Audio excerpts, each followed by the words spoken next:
Good morning, student. Subject Account, Chapter number 7, Dissolution of Partnership Firm. First, introduction. So far, we have undertaken the study in the context of constitutions of business in spite of change in partnership due to admission of partner or retirement or death of partner. This brings to the end of partnership, but it is not dissolution of partnership firm. The partnership firm and partnership automatically comes to the end when the current business is closed and all the partner get separated. We will study the transaction related to dissolution in this chapter. हमने already जो पिछले chapter में हमने ये पता business में बहुत सारे चेंजेस होते हैं, जैसे कि because of admission of partner या फिर रिटायरमेंट ऑफ पार्टनर की वजह से बिजनेस में चेंज होते हैं. ये चेंज होता है लेकिन बिजनेस में पार्टनरशिप ऐड नहीं होता है, ना ही वहाँ पे डिसॉल्यूशन ऑफ फॉर्म होता है. डिसॉल्यूशन ऑफ फॉर्म मतलब फॉर्म पूरी तरह से बंद हो जाना, पूरी तरह से बेच के अपने ने कंप्लीट डिसॉल्यूशन किया हो, वैसा नहीं होता है. सिर्फ वहाँ पे चेंजेस होता है और बिजनेस वो रन आउट होता है.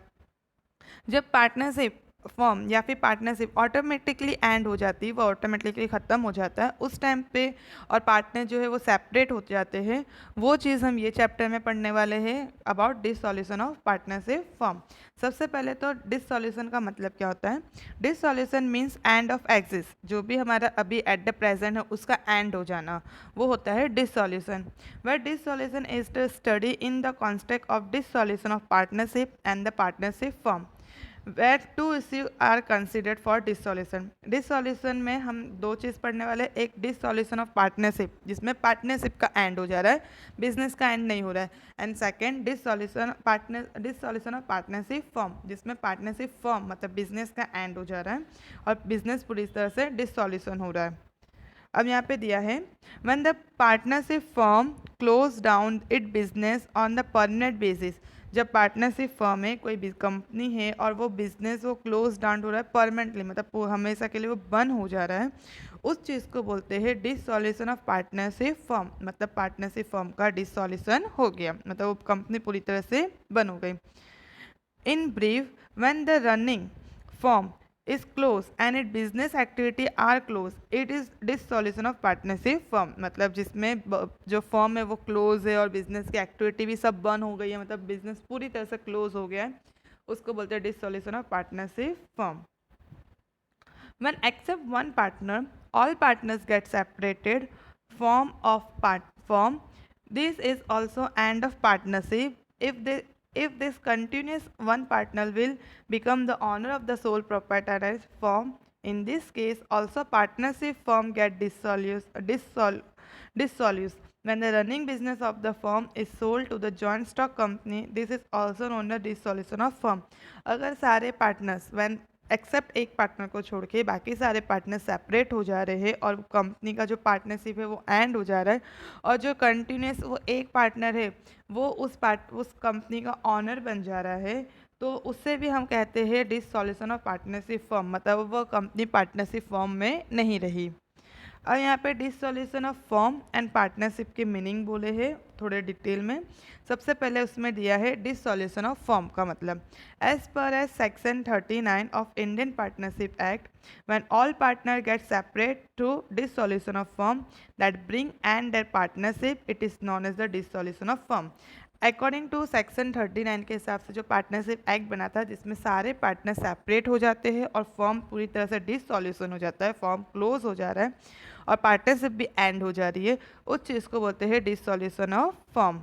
सेकेंड है डिसॉल्यूशन ऑफ पार्टनरशिप का मतलब when the business is not close down due to the retirement of partner, death of partner, insolvency of partner or due to any other reason and the remaining partners keep business continuously, it is a dissolution of old partnership except outgoing partner.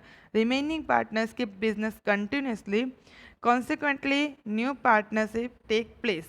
यहाँ पे क्या है when कभी अगर कोई business close हो रहा है, क्लोज डाउन हो रहा है, क्यों? क्योंकि रिटायरमेंट, कोई पार्टनर का रिटायरमेंट हो रहा है या किसी की डेथ हो रही है या कोई पार्टनर इंसॉल्वेंसी हो रहा है, ये कोई भी अदर रीज़न, इस वजह से वो जो बिजनेस है वो क्लोज डाउन हो रहा है. लेकिन जो रिमेनिंग पार्टनर है, बिजनेस क्लोज नहीं हो रहा है, लेकिन जो पार्टनर है वो उसमें से कोई रिटायर हो रहा है या फिर, तो उसमें क्या हो रहा है कि रिमेनिंग बाकी एक पार्टनर चला गया, लेकिन बाकी के जो पार्टनर्स है उन लोग ने बिजनेस को कंटिन्यूस रखा है, मतलब बिजनेस को उन लोग ने चालू रखा है, लेकिन उन लोग ने क्या किया है, थोड़े बहुत जो रूल्स है नॉर्म्स है वो चेंज किया है और बिजनेस को उन लोग ने कंटिन्यूस किया है न्यू पार्टनरशिप के हिसाब से, और पुराना जो पार्टनरशिप था उनको उसने कम्प्लीटली डिसॉल्यूशन किया।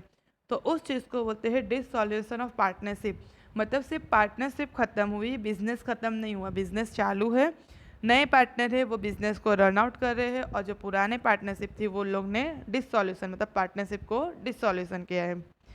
अब यहाँ पे देखो डिफरेंट बिटवीन है, इजीली मीनिंग समझ में आएगा, what the meaning of dissolution of partnership and what the meaning of dissolution of partnership form.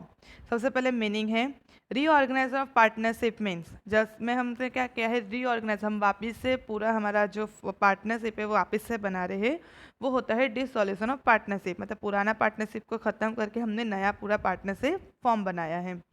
And dissolution of partnership firm का मतलब है परमानेंट एंड, जो भी पार्टनरशिप फर्म है मतलब जो भी कंपनी है उसकी परमानेंट एंड हो गया, वो पूरी तरह से क्लोज डाउन हो गया है, तो उसको बोलते हैं डिसॉल्यूशन ऑफ पार्टनरशिप फर्म। फिर firm of exist of the firm, तो डिसॉल्यूशन ऑफ पार्टनरशिप में फर्म एग्जिस्ट है क्योंकि वो कंटिन्यूसली चल रहा है, बस पार्टनरशिप बदल गई है। जबकि सेकंड जो है पार्टनरशिप फर्म में, वहाँ पे क्या है कि फर्म पूरी तरह से एग्जिस्ट नहीं कर रही है, एंड हो गया है, कंपनी पूरी तरह से क्लोज हो गई है।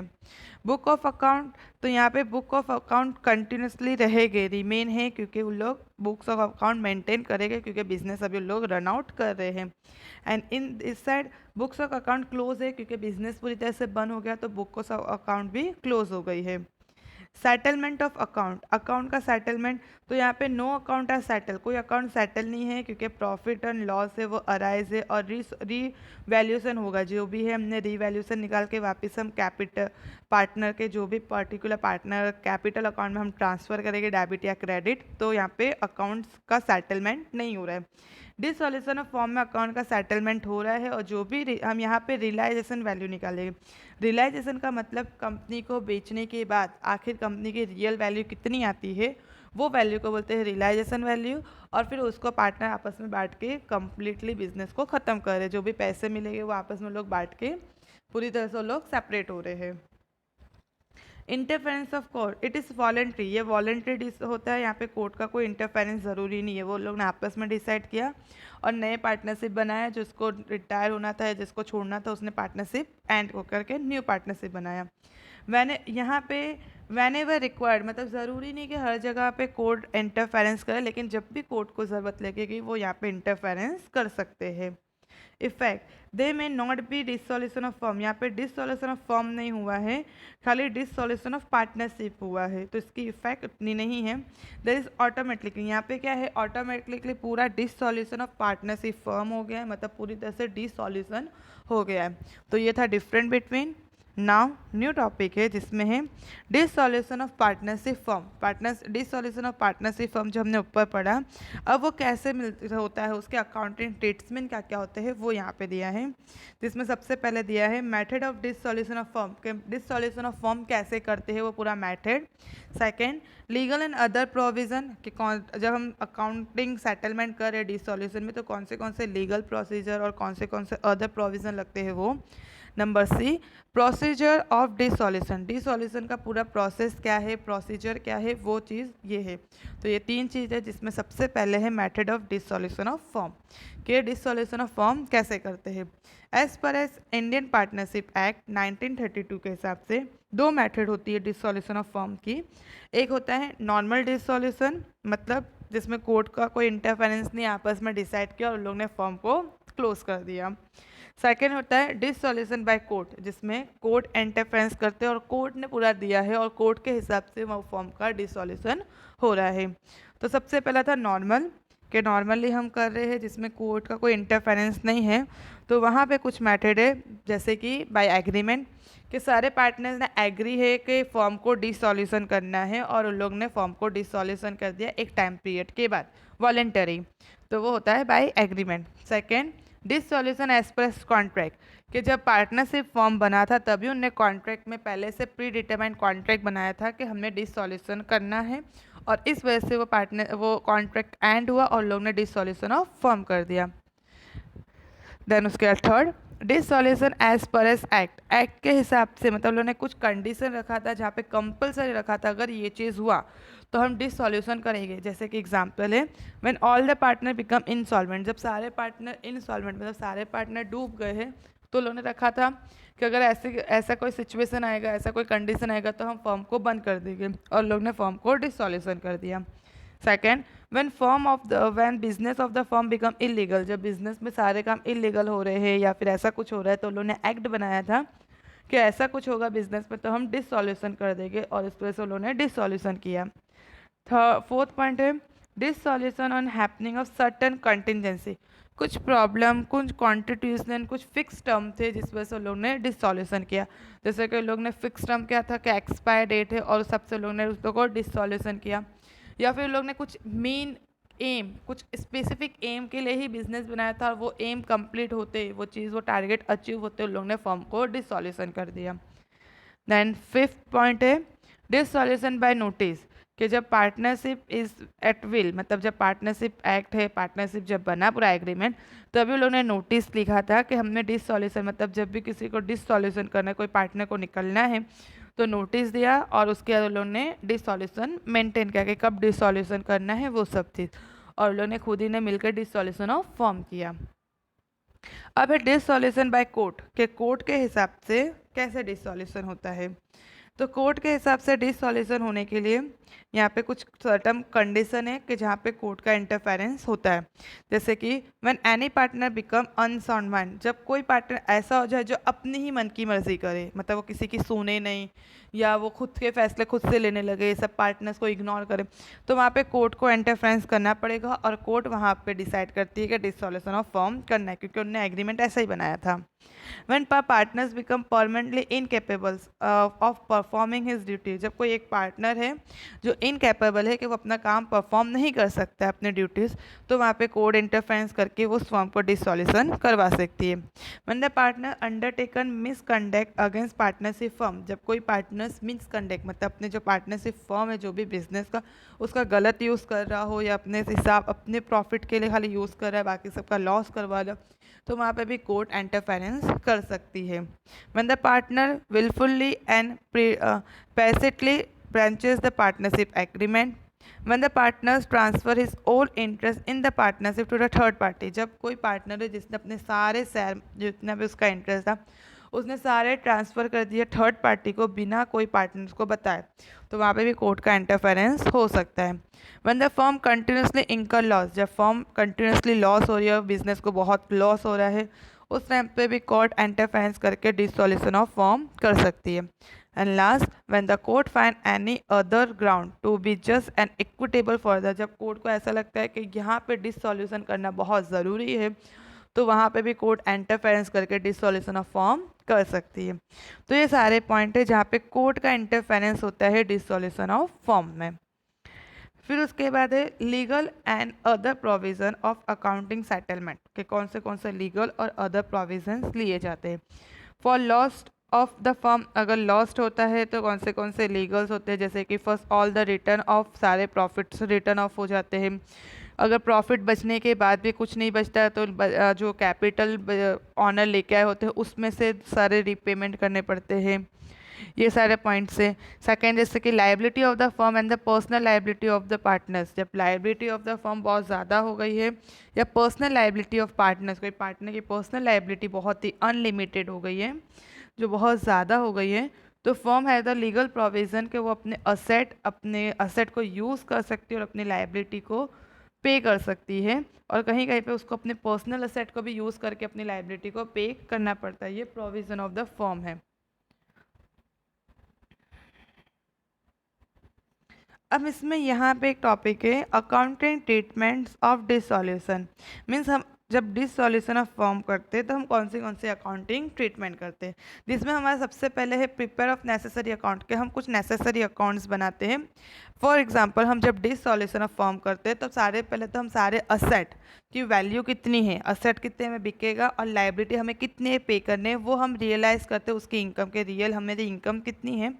और उसके बाद हम अकाउंट्स पूरा क्लोज करते, सारे अकाउंट को हम क्लोज करते हैं और हम उसकी रियल वैल्यू निकालते हैं कि ये इसकी real value eight the time कितनी है। तो वहाँ पे हमारे कुछ अकाउंट्स बनते हैं जिसमें होता है realisation account, partners loan account, partners capital account और current account, cash bank account, जिसमें सबसे पहले है रियलाइजेशन अकाउंट। वेन अकाउंट जब अकाउंट वो account which is prepare at the time of dissolution, जब डिसॉल्यूशन के टाइम पे जो अकाउंट्स बनता है जहाँ पे हम अकाउंटिंग ट्रीटमेंट करते हैं कि हम असेट को पूरा डिस्पोजल करते हैं कि असेट कितने में सेल करना है और कितनी लाइबिलिटी पेमेंट करनी है और उसकी रियल वैल्यू निकालते हैं, उस अकाउंट को बोलते हैं रियलाइजेशन अकाउंट। तो इसमें हम पहले तो सारे असेट को क्लोज करते हैं और फिर उसको हम ट्रांसफ़र करते हैं कैश बैंक में। तो जैसे कि हम रेवुलेशन अकाउंट करते थे, सेम यहाँ पे रेवुलेशन अकाउंट जैसा ही है, वैसे ही पूरा अकाउंट हमारा ट्रीटमेंट होता है और हम उसकी ही फिर उसको कैश बैंक में कन्वर्ट करते हैं। जैसे कि कुछ एग्जांपल्स हैं यहाँ पे रियलाइजेशन के अकाउंट्स के।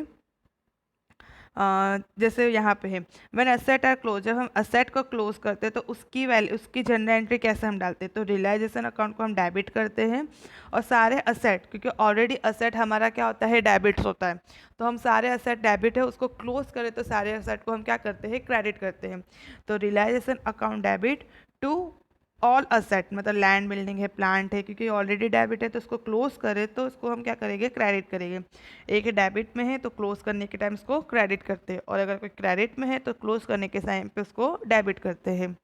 फिर अगर हम सारे प्रोविज़न को ट्रांसफ़र करें तो उन सबको ऑलरेडी वो हमारा क्रेडिट होता है तो उन सबको हम डेबिट करते हैं और टू रियलाइजेशन वैल्यू निकालते हैं। जब हम लाइबिलिटी को क्लोज करते हैं तो सारी लाइबिलिटी को हम डेबिट करते हैं और टू रियलाइजेशन करते हैं।